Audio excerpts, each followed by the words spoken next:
Hello YouTube world, my name is Nicholas Montez and you're watching my YouTube channel, Nicholas Montez. Welcome back to another YouTube channel video everybody. I'm so excited to have y'all back here together again. And in today's video, we're going to be talking about another film that's leading up to the Batman movie, Batman Forever. And I actually have some interesting thoughts on this movie because I've heard that this movie has a lot of hate. And honestly, I don't see any hate at all. Now, obviously, it's not the best movie of all time, but for me, it's actually a film I really like. So let's just start talking about certain stuff. I want to start off with really the villains first because I feel like that this was probably the most interesting thing about the movie.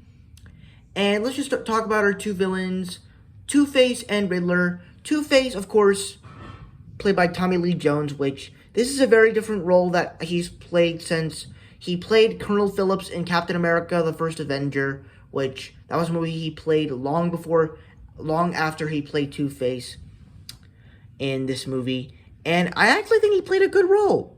He was fun. He definitely had like that goofiness of like Joker in the original Batman and Jack Nicholson's Joker.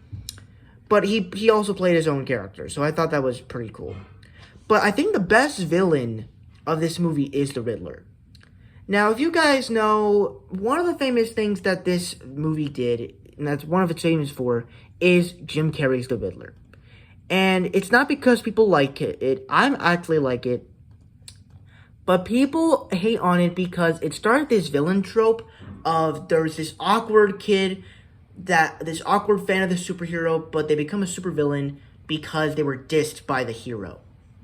And if you're wondering what films I'm talking about, it was done in with Syndrome in The Incredibles, Aldrich Killian in Iron Man 3, and Electro in The Amazing Spider-Man 2.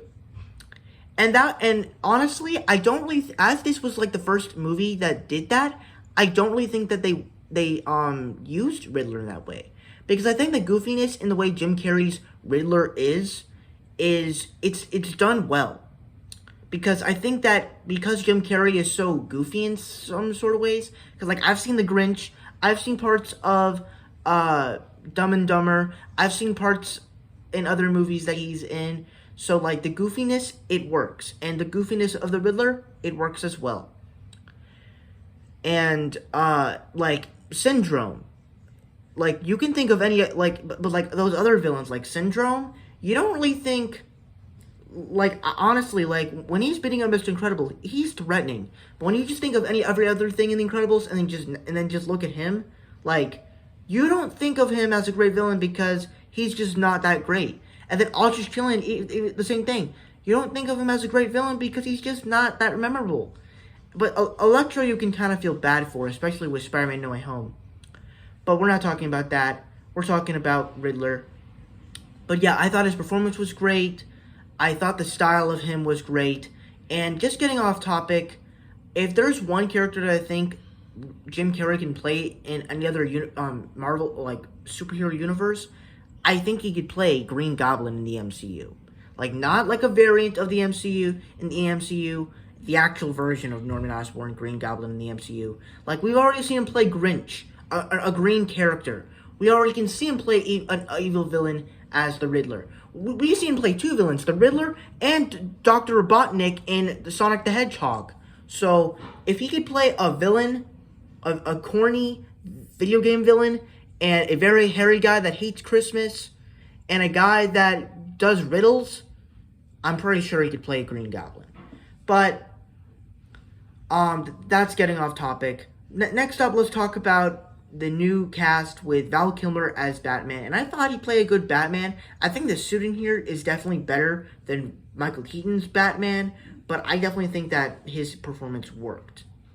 And also, I think the introduction and the way they did Robin was also really cool, because I remember hearing about the story of Dick Grayson's backstory of his family being in a circus, but then they got killed, so Batman adopted him, and that's how he became Robin.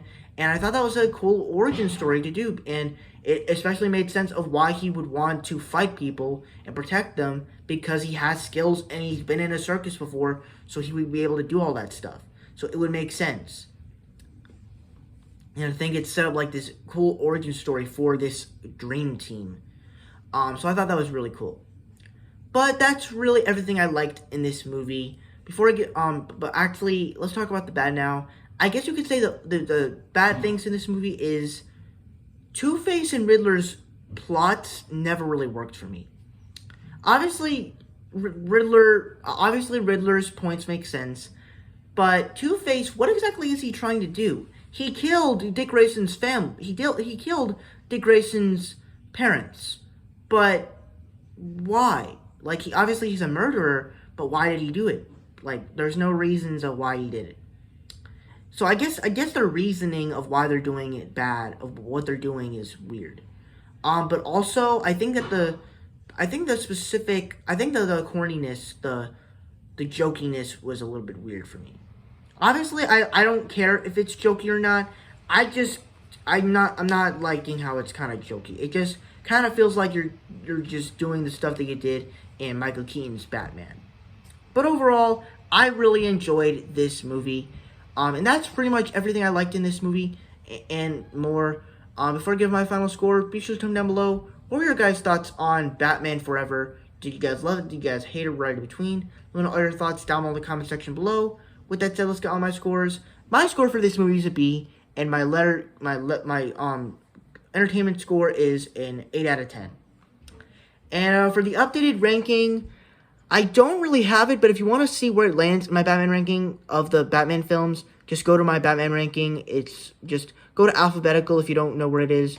But that's pretty much everything I have to say. Thank you guys so much for watching. I hope you enjoyed.